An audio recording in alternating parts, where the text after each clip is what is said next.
November 2015, there was a very interesting article that basically started the bankers to think about what fintech was. This appeared in the Forbes magazine, and there are three major takeaways. Number one, banks should take a note from startups. Two, millennials aren't coming, they are here. Millennials are one of the most important groups in the world today. By millennials, I mean people that were born from 1980. They are going to be holding 40%, 50%, 60% of the workforce now. And the third, fintech companies are very real competitors. So, I'm going to start an example from one of the companies you probably know, Microsoft. Okay, everybody knows Microsoft. And I want to draw some examples from Microsoft to the banking industry in Nepal, the banks in Nepal. Before 2013, Microsoft, as we all know, had a very good sales, but the culture was very hostile. Each department were pointing pistol at one another. The marketing department would not talk to the application department. Application department said that we are the ones that are making the codes. The marketing department would say, no, we are the ones that do all the marketing. So they had a very clear hierarchy of authority, rigid division of labor, written and inflexible rules, and fourth, impersonal relationship. Extremely bureaucratic culture. Then, when Satya Nadella in 2015 came in, he transformed the organization. He literally changed the organization. When I was going to school in the US, I had an interview with Microsoft. And the person who actually interviewed me said that this is a tough organization. Do you think you'll be able to survive? 3 months ago, I talked to a friend. He said the whole atmosphere as Microsoft has changed. When you join the organization now, everybody comes to you. They want to help you. They want to say, okay, I'm going to fix your computer. You're going to be sitting here. This is my name. If you have any problems, you can always come and see me. So what happened? This is it. Hit refresh. He developed what is called a very growth mindset versus a mindset that was not growth oriented. A mindset that involved empathy and purpose. What are we here for? What are the banks here in Nepal for? Are they here to only generate money? Are they here to serve the people? Are they there to serve the economy or help the economy? So, growth mindset versus fixed mindset. Okay, this is going to be the topic of today.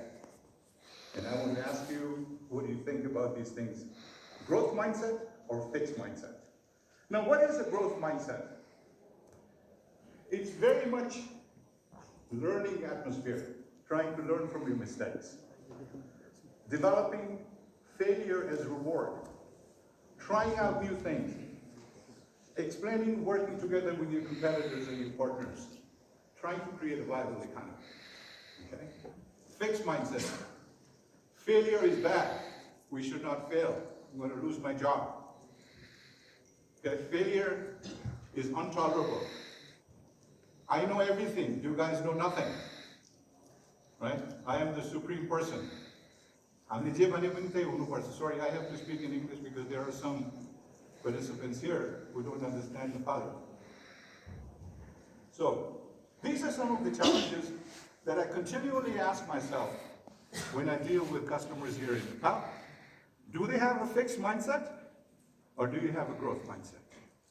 If you have a fixed mindset, engaging with fintech companies are going to be very, very difficult. A lot of times it's going to be very, very challenging as well as unrewarding. Because what you will do is you will try to enforce your model, which will not work.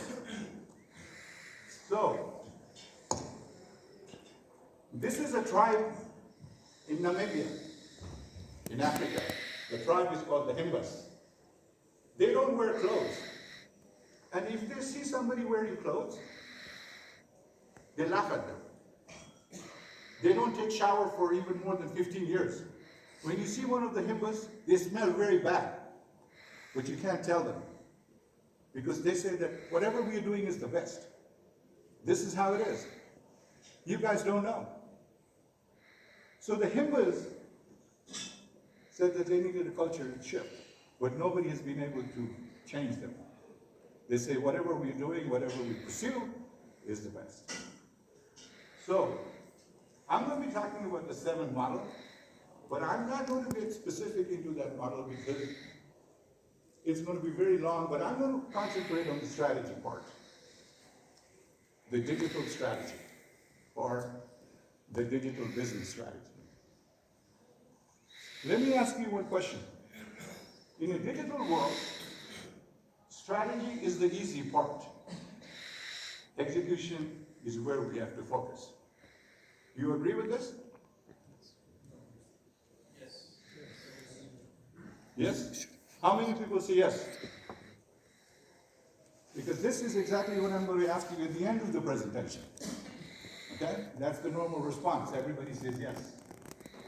But let me tell you something. Strategy is the difficult part. Execution is easy. And I'm going to go through the slides and give you examples from many different parts of the world where organizations have looked at various models of digitization. Now, how many here, delegates here, have an IT strategy? This is a very important slide. This slide is the slide I constantly hammer with the governments. How many of you have an IT strategy? No one. Or your organization has an IT strategy. And how many of you have a digital strategy? I'm going to spend 2 minutes on this slide. IT strategy is a technical answer to a business question. Okay? Digital strategy is a business answer to a technical question. One is the technical answer, another one is the business answer. Is this clear? Because I don't want you to make the same mistakes that others are still. It's a business answer to a technical question. It's not a technical answer to a business question, because business question, when you have an IT strategy, it's more downstream. Let's say an example of a Nike. They say, okay, this is how we're going to do, this is our business strategy. Now our IT strategy is, how do we implement enterprise resource planning, customer relationship management, in order to deliver our business outcome. Whereas a digital strategy is a business answer. It's not a technical answer. Okay? If you understand this, you will understand the digital world. Because the business answer to a technical question involves, there are various technologies that are around. Blockchain is there, big data is there, artificial intelligence is there. What are we going to use, how are we going to use those to answer our technical problem? There was a research done sometime back in 2017 by Gartner. Interviewed about 2,941 CEOs, and among them 941 responded. And if you look at what are the areas that they're really working on, you will be able to identify very clearly.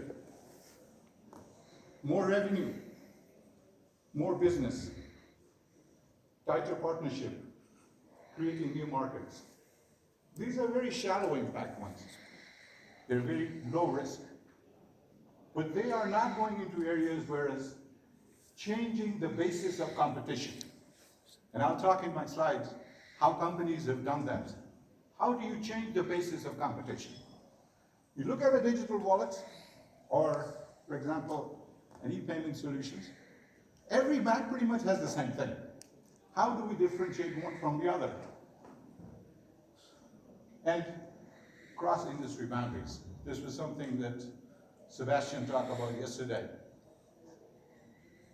So, shallower impacts and deeper impacts. Banks are not moving into digital platform with bigger impacts to the customer.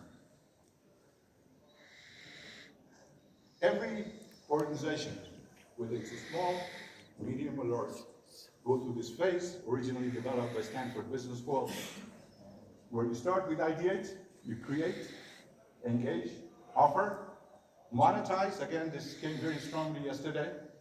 How do we add value to the service? And adapt.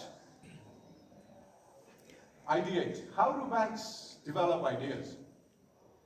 Any suggestion? Do they do crowd design? Do they have 3D printed prototypes?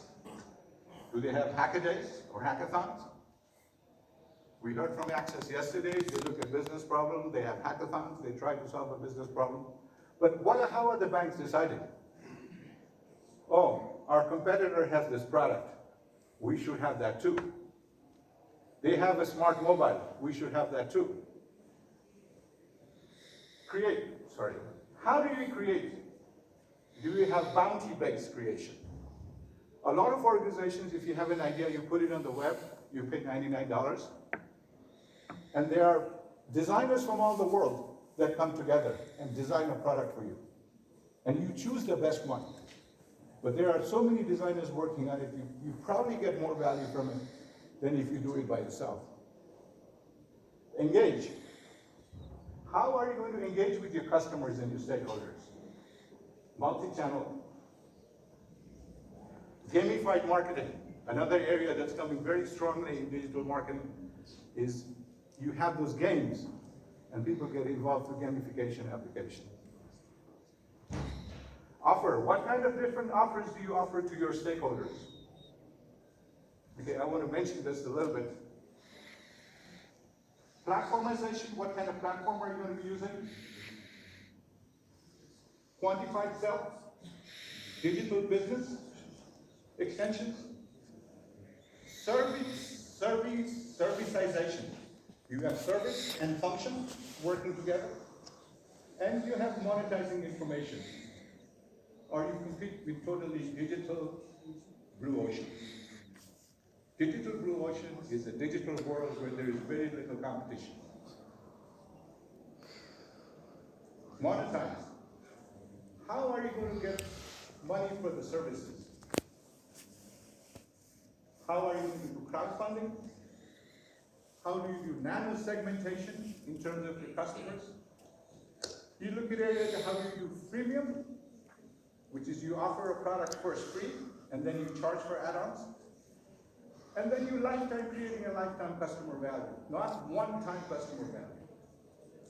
And how do you do that, David? And finally, adapt.